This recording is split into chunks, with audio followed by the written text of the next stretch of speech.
Alright, Extra here, again, doing another video. If you didn't watch my first video, then go watch it, I guess. In this video, I want to talk about two things. I want to talk about going into tournament matches with a game plan, and I also want to talk about mentality and how to sort of keep it together in a match. So, first off, let's imagine that you're going up against me in tournament, and you play, I don't know, Diddy Kong, and I'll play Game and Watch. Now, when I see you pick Diddy Kong, I'm going to think, okay, so Diddy Kong has a really good forward air. It's safe if he spaces it, but if he does it too much, I can call it out with up smash. His down tilt is also safe. I should wait and see what he does after he hits the down tilt on my shield, and then react to that in the future and try and mind game him by choosing different options that I think he will take after he down tilts my shield. Banana's really good, obviously. Yeah, if he has a banana, then I can just go to platforms and wait as long as I have the lead, and just sort of hope that he gets impatient. And also, my up air can destroy the banana if he just pulls it out, and I can also use it myself. I can probably banana into F smash for kills. What else? His side B's really good. I should probably watch out for shielding too much in neutral, and so on and so on. Now, if you're not thinking about what I might be doing to your Diddy, and I'm thinking about what I'm going to do to you, then as soon as we start the match, you're going to be playing at a disadvantage, like right from the get-go, because I have an idea, I have a game plan in my head of what I'm going to do, and you don't. Simple as that. So if you're not going into a match and thinking, okay, I should do this, this, and this because they're playing this character, and I should maybe not do this as much and whatever, then yeah, you're going to be relying on the fact that you're just straight up better than your opponent, or that they're also not doing that. It's like, why would you not want to do this? So yeah, just think about what you're going to do when you go into a match. Don't just go into the match and try and wing it, because knowledge is power, I guess. That's all there really is to it. Alright, and let's say you're playing against me, and I do some really cool shit and I kill you early, and you start thinking, oh no, this is just going really badly. And you get that sort of sick feeling in your stomach when everything goes badly and you just get rolled over and you feel like crap. I want to talk about the ways in which you can sort of prevent this, which you can sort of keep a stable mentality during a set. Now, this doesn't really have a correct answer, because something that might work for someone else might not work for you. So I'm just going to talk about sort of what I do to try and just keep my mentality stable, I guess.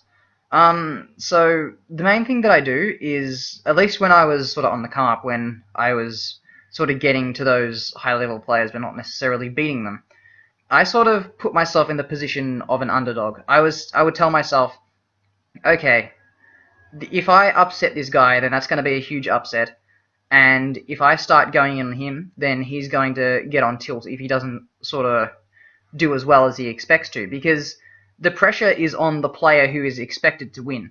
So you got to put yourself in the position of, okay, if I mess this guy up, then it's going to be a huge upset. But if I lose, then I'm expected to lose. So it's not really a big deal. And I think the main thing here is you should not expect to win. You should always aim to win, but never expect to win. Even if it's a top player going up against a kind of crappy player, then if you expect to win, then you're that much more likely to just choke as soon as something goes wrong. Because if something goes wrong, and you might say, oh god, what are people going to think of me if I lose? And as soon as you start thinking about that, then you're putting yourself on tilt.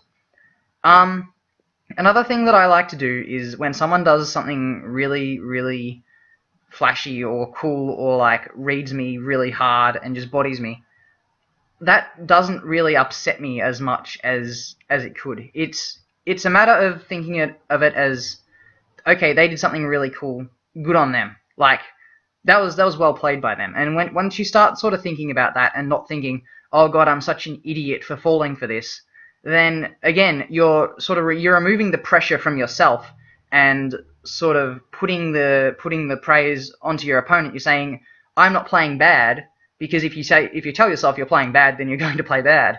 You're saying, okay, my opponent's playing really good. I got to step it up. And one way you can sort of do this to step it up is just when you lose a stock or something, or when they hit you off stage, just think, okay, what am I doing wrong? What are they calling me out? Are they calling out my rolls? Are they wrecking me when I'm on the ledge? Did I get hard red? Did I do something really... Did I just like jump into them and they shielded and they punished me? Just think about the things that you're doing wrong mid-set and just try to think, okay, what can I do differently? Because if you're not really thinking about those things while you're playing the game, then you're not going to adapt to how they're playing, because you'll just do the same stuff over and over and over again, and they'll just call you out for it over and over again. You got to think, okay, why did this not work? And realize what your opponent did to stop you from sort of doing that. And one last thing that I want to talk about is just making sure you stay healthy, well hydrated, drink a lot of water. I think it's good to exercise, not necessarily right before a tournament, but just in general. If you're sort of not exercising, then you're not going to have the proper endurance and stamina to sort of make it all the way through a tournament. So you got to exercise. And yeah, also definitely just don't go to a tournament and not eat. It's really bad to just rock up and play for 5 hours straight and then just on an empty stomach you go into bracket or whatever and get bodied. I know that I've done that before, and I've had to be like, hey, I'm playing doubles or whatever. Can someone please go get me some food? Here's $20 or whatever. You got to do that. And when you're sort of preparing for a set, if you're feeling kind of anxious, what I like to do is just do some breathing exercises. The main one that I do is breathe in for 4 seconds, hold breath for 2 seconds, and then exhale for 6 seconds. And I find that that's just really good for calming your nerves in general. And be sure to just have fun when playing. Because if you're not having fun, then you're going to play bad. That's really all there is to it. Anyway, that's about it for this video. Hope some of it helped. And yeah, see you later.